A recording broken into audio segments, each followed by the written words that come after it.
नमस्कार, मी प्राध्यापक विश्वनाथ कदम. आज आपल्या महाविद्यालयामध्ये डॉक्टर मनमोहन सिंग यांच्या वाढदिवसानिमित्त त्यांचे आर्थिक विचार या विषयावर कार्यशाळा आपण साजरी करतो आहे. तत्कालीन भारताच्या नरसिंहराव यांच्या कॅबिनेटमध्ये अर्थमंत्री राहिलेले मनमोहन सिंग हे पुढे जाऊन त्यांच्या स्वतःच्या कर्तृत्वावर आणि कार्यशीलतेवर भारताचे पंतप्रधान झाले. ते भारतातील काही मोजक्याच राजकारण्यांपैकी एक आहे ज्याने की आपल्या स्वच्छ प्रतिमेच्या सहाय्याने विरोधकांची सुद्धा मने जिंकलेली होती.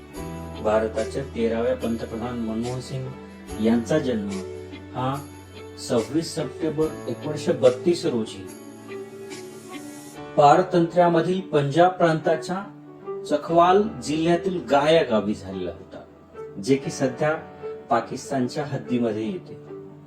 त्यांच्या वडिलांचे नाव हे गुरमुख सिंग असे होते, तर त्यांच्या आईचे नाव अमृत कौर हे होते.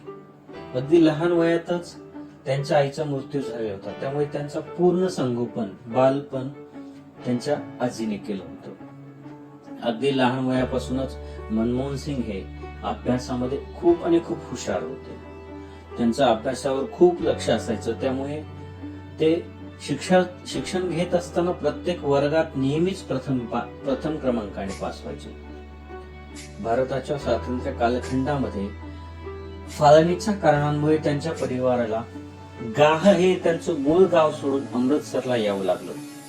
मॅट्रिक उत्तीर्ण झाल्यानंतर त्यांनी अमृतसर येथील हिंदू महाविद्यालयामध्ये प्रवेश घेतला होता.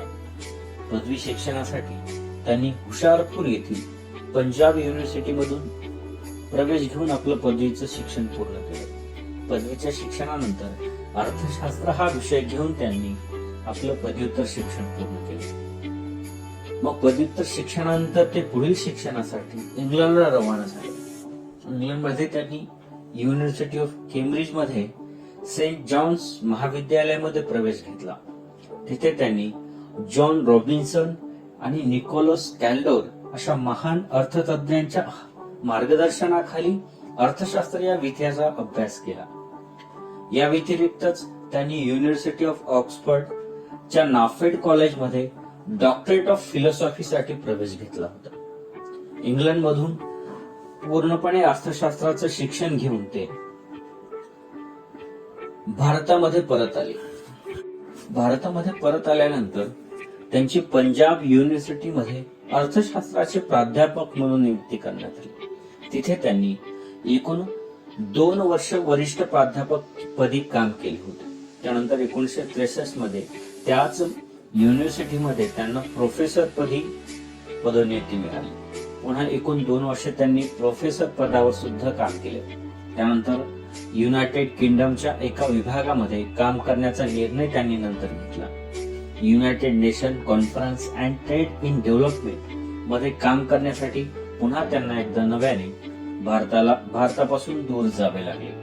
तिथे त्यांनी एकूण 3 वर्ष काम केले. ते पुन्हा भारतात आले आणि भारतात आल्यानंतर त्यांची भारताच्या परकीय व्यापार विभागात सल्लागार म्हणून नियुक्ती करण्यात आली. 1972 मध्ये त्यांना अर्थ खात्याचे मुख्य सल्लागार म्हणून सुद्धा नियुक्ती दिली गेली आणि अगदी काहीच काळामध्ये त्यांना ज्ञानाच्या जोरावर अर्थ खात्याचा मुख्य सचिव म्हणून सुद्धा नियुक्ती दिली गेली.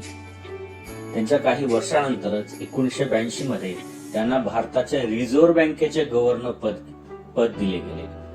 खरं तर ही जबाबदारी खूप मोठ्या जिम्मेदारीची होती, कारण की भारताच्या रिझर्व्ह बँकेचे गव्हर्नर हेच खऱ्या अर्थाने देशातील चलनविषयक धोरणासाठी कारणीभूत असतात. तिथे त्यांनी एकूण 2.5 वर्ष रिझर्व्ह बँकेचा गव्हर्नर या पदावर काम केले. लगेच 1985 मध्ये त्यांना नियोजन आयोगाचे चेअरमन म्हणून नियुक्ती केली.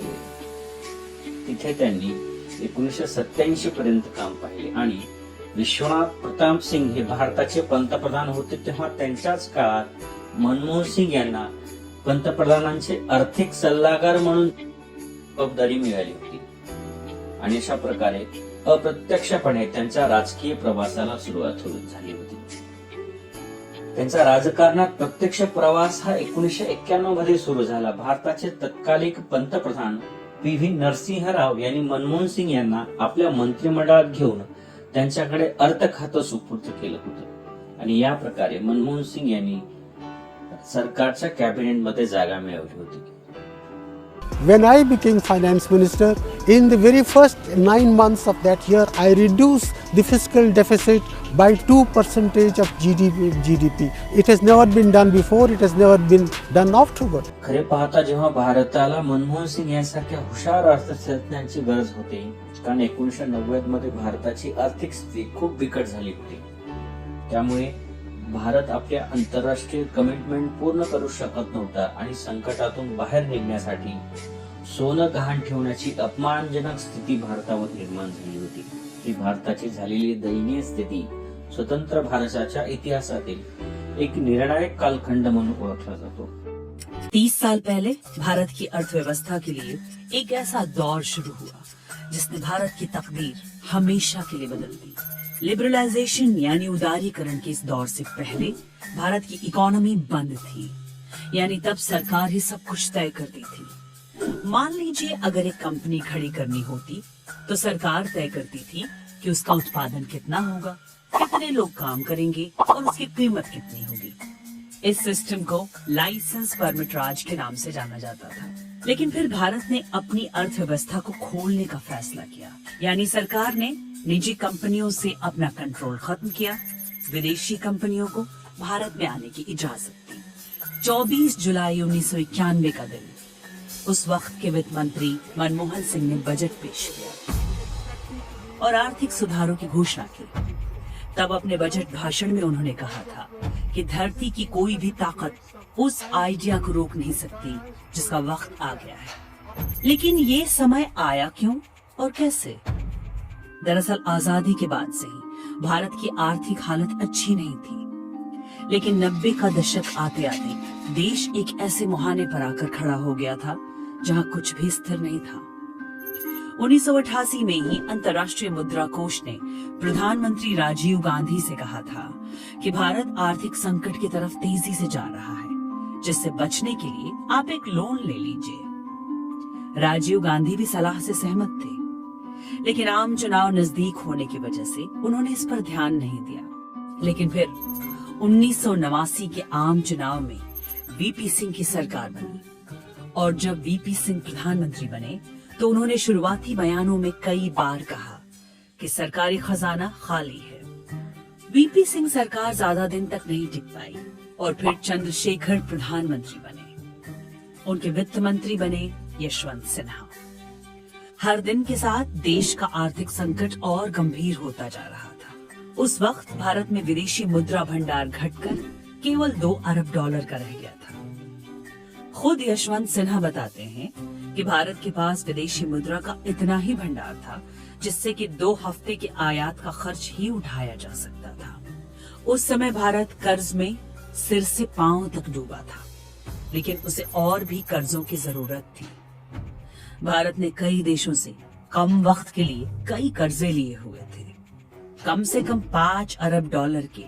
ये शॉर्ट टर्म कर्ज 30 से 90 दिनों के होते थे. वक्त खत्म होने पर इसकी भरपाई करनी होती है, लेकिन कर्ज चुकाने के पैसे नहीं थे. भारत पर डिफॉल्टर बनने का खतरा मंडरा रहा था. ऐसे में चंद्रशेखर सरकार ने तस्करी से जब्त किए हुए सोने को स्विट्जरलैंड के एक बैंक में गिरवी रख दिया. ये सब कुछ चुपके से किया गया. भारत सरकार को सोना गिरवी रखने से भी कुछ खास फायदा नहीं हुआ. आर्थिक संकट बढ़ता ही गया. इसी बीच खाड़ी युद्ध शुरू हो गया. पहले तो भारत को ये तय करना पड़ा कि वो इस युद्ध में अपने करीबी दोस्त इराक का साथ दे या अमेरिका का. और दूसरी समस्या आई कि युद्ध की वजह से जो कच्चे तेल की कीमत बढ़ रही थी उसका क्या किया जाए. युद्ध से पहले भारत तेल के आयात पर हर महीने 500 करोड़ खर्च कर रहा था, लेकिन युद्ध शुरू होने के बाद उसे हर महीने 1200 करोड़ रुपए खर्च करने पड़ रहे थे. सरकार ने आर्थिक संकट से निपटने के लिए अंतर्राष्ट्रीय मुद्रा कोष का दरवाजा खटखटाया. IMF के अलावा भारत को कोई कर्ज देने के लिए तैयार भी नहीं था. IMF ने कुल 25 शर्तें सामने रखी, जैसे कि भारत की अर्थव्यवस्था को खोला जाए, सरकारी कंपनियों का विनिवेश किया जाए और विदेशी कंपनियों को भारत में आने की इजाजत हो। लेकिन इससे पहले कि ये शर्तें मानी जाती, चंद्रशेखर सरकार भी गिर गई। 1991 में आम चुनाव हुए। नरसिम्हा राव, जिन्हें राजीव गांधी ने चुनाव लड़ने के लिए टिकट नहीं दिया था, वो सियासत से आधे रिटायर हो चुके थे। लेकिन तकदीर को कुछ और ही मंजूर था। चुनाव के बीच में राजीव गांधी की हत्या हो गई। चुनाव में कांग्रेस को बहुमत नहीं मिला। सरकार बनाने के लिए दूसरी पार्टियों के साथ गठबंधन किया गया और नरसिम्हा राव प्रधानमंत्री बने और उनके वित्त मंत्री बने मनमोहन सिंह। नरसिम्हा राव सरकार ने reserve bank of India K pass रखे देश की गोल्ड रिजर्व को 2 विदेशी बैंकों में गिरवे रख दिया। इस काम को भी चुपके से अंजाम दिया गया। लेकिन इंडियन एक्सप्रेस के खोजी पत्रकार शंकर अय्यर ने इस खबर का पता लगा लिया। उनके रिपोर्ट के बाद लोगों को पहली बार अंदाजा हुआ कि देश का आर्थिक संकट कितना गंभीर है। इन्हीं हालातों के बीच वो मशहूर बजट पेश किया गया जिसने भारत की अर्थव्यवस्था के डूबते जहाज को किनारे लगाया। आणि याच 1991च्या अर्थसंकल्पात डॉक्टर मनमोहन सिंग यांनी भारतीय अर्थव्यवस्थेसाठी एका नव्या आर्थिक धोरणांची घोषणा केली। या धोरणांमध्ये त्यांनी परवानाला संपवून अप्रत्यक्षपणे भारतातील भ्रष्टाचाराला आळा घातला। खाजगीकरणामुळे खाजगी क्षेत्रात निर्माण होणाऱ्या कंपन्यांना फंड मिळवण्यासाठी security and exchange board act 1992 अंतर्गत त्यांनी सेबीची स्थापना केली। एवढंच नाही तर रुपयाचं चालू खात्यावर परिवर्तन सुद्धा केलं। देशात सुरू असणाऱ्या सेज या कर प्रणालीऐवजी त्यांनी वॅटची अंमलबजावणी सुरू केली। या अशा व्यापक सुधारणांमुळे येणाऱ्या काळात भारतीय अर्थव्यवस्था ही 2 अंकी विकास दर साध्य करू शकली। म्हणूनच त्यांच्यासारख्या हुशार आणि अभ्यासू व्यक्तिमत्वाची भारतीय अर्थव्यवस्थेला आज नितांत आवश्यकता आहे। त्याच्या कार्याचा उल्लेख करत असताना पी चिदंबरम हे मनमोहन सिंग यांची तुलना एक चीनी नेता डॉंग यापिंग यांच्या बरोबर करतात। डॉंग यापिंग हे चीनचे असे नेतृत्व होते ज्यांना चायनीज अर्थव्यवस्थेच्या सुधारकाचे जनक म्हटले जाते। मनमोहन सिंग हे जास्त करून राज्यसभेचे सदस्य राहिले आहेत, परंतु 1999 मध्ये त्यांनी दक्षिण दिल्लीमधून लोकसभेची सार्वत्रिक निवडणूक लढवली, परंतु तिथे त्यांचा निभाव लागला नाही। याच कालखंडात भारतीय राजकारणात मोठ्या प्रमाणात घडामोडी घडायला सुरुवात झाली। वर्ष 2004 मध्ये लोकसभेच्या निवडणुकीसाठी मनमोहन सिंग हे काँग्रेसचे पंतप्रधान पदाचे उमेदवार निश्चित केले गेले। जरीही ते आतापर्यंत कुठल्याही लोकसभेच्या निवडणुकीमध्ये निवडून आले नाही, तरी सुद्धा जनतेचा त्यावेळेस पाठिंबा त्यांना मोठ्या प्रमाणामध्ये मिळाला, कारण त्यांच्यावर आतापर्यंत कुठल्याही भ्रष्टाचाराचा डाग नव्हता व एक स्वच्छ चारित्र्याचे आणि हुशार व्यक्तिमत्व म्हणून जनतेत त्यांची ओळख होती। याच कारणामुळे 2004च्या लोकसभाच्या सार्वत्रिक निवडणुकीमध्ये काँग्रेस पक्षाला जनतेचा भरपूर पाठिंबा मिळाला आणि 22 मे 2004 रोजी मनमोहन सिंग यांनी भारताचे 13वे पंतप्रधान म्हणून पदाची आणि गोपनीयतेची शपथ घेतली। ईश्वर की शपथ लेता हूँ कि मैं प्रधानमंत्री के रूप में अपने कर्तव्यों का शुद्ध अंतःकरण से निर्वहन करूंगा। शपथ घेतल्यानंतर लगेच त्यांच्या सरकारने सर्वप्रथम आरोग्यावर काम करायला सुरुवात केली। आरोग्यावर काम करत असताना आरोग्य विभागाने एप्रिल 2005 मध्ये राष्ट्रीय आरोग्य सुरक्षा अभियान या योजनेची घोषणा केली। या योजनेचा मुख्य उद्देश हा ग्रामीण भागातील आरोग्य सुधारणा हा होता। या मनमोहन सिंगच्या कार्याची दखल अमेरिकन अर्थशास्त्रज्ञ जेफ्री डेव्हिडने सुद्धा घेतली गेली। आरोग्यावर ध्यान देत असतानाच त्यांच्या सरकारने शिक्षणावर सुद्धा आपलं लक्ष केंद्रित केलं होतं। कोणत्याही सरकारला हे समजणं आवश्यक आहे की देशाचा खऱ्या अर्थाने विकास करायचा असेल तर तेथील पायाभूत सेवा सुविधांचा विकास करणे सर्वप्रथम आहे। राष्ट्रीय आरोग्य अभियानानंतर 2006 मध्ये मनमोहन सिंग यांच्या सरकारने एम्स, IIT आणि IIM येथील 27% सीज रिझर्व्ह करण्याच्या प्रस्तावाला सुद्धा मान्यता दिली। एवढेच नाही तर आंध्र प्रदेश, बिहार, गुजरात, ओडिसा, पंजाब मध्य प्रदेश, राजस्थान, हिमाचल प्रदेश या राज्यामध्ये एकूण 8 IIT ची सुद्धा निर्मिती त्यांनी केली. याच वर्षी त्यांनी मनरेगा या योजनेची सुद्धा सुरुवात केली. मनरेगा योजनेअंतर्गत त्यांनी असा एक कायदा आणला ज्यामुळे जनतेला आपल्या गावाच्या आजूबाजूलाच काम मिळायला सुरुवात झाली. हे सरकारचं खऱ्या अर्थाने मोठं पाऊल म्हणावं लागेल.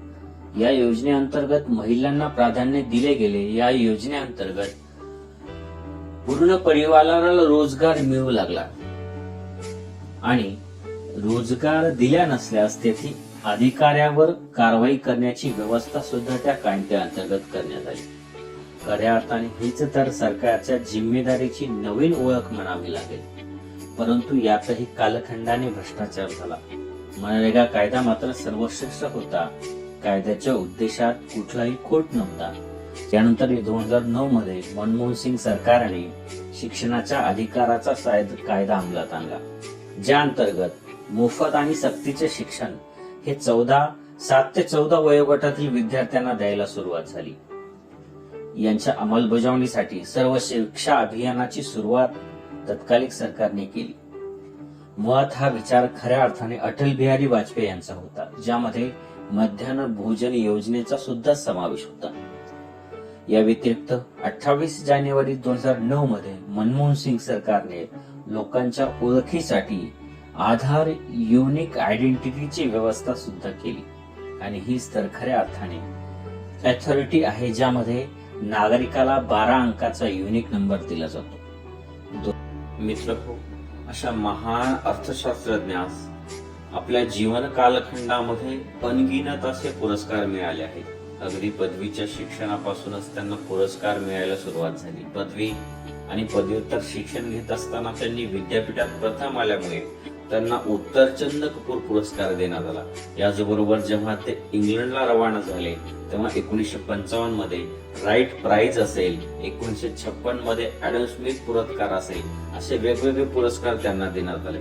त्याचबरोबर 1995 मध्ये जवाहरलाल नेहरू जन्मशताब्दी पुरस्कार, 1997 मध्ये नकी आसियन प्राइज पुरस्कार असेल, 1999 मध्ये लोकमान्य टिळक अवॉर्ड असेल आणि 2002 मध्ये अण्णासाहेब चिरमुरे अवॉर्ड असेल आणि याच बरोबर 1987 मध्ये पद्मविभूषण पुरस्कार हा सुद्धा त्यांना देण्यात आला.